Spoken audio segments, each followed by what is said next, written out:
Cowabunga patasfrolli, voglio condividere con voi una cosina. Ed ecco qui signori, la cartella delle cover del 2026 già tutta bella programmata con tutte le sottocartelle per ogni mese e anche ovviamente l'elenco delle cover che usciranno. Ma ovviamente non vi faccio vedere cosa c'è dentro le cartelle per non spoilerarvi nulla, ma sappiate una cosa. Dentro ognuna di queste cartelle ci sono delle cover che sono delle chicche.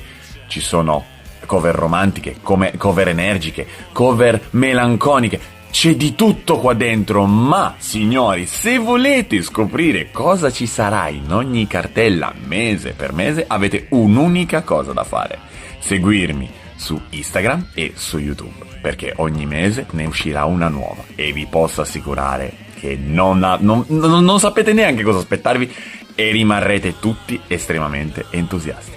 Mi raccomando. Ciao!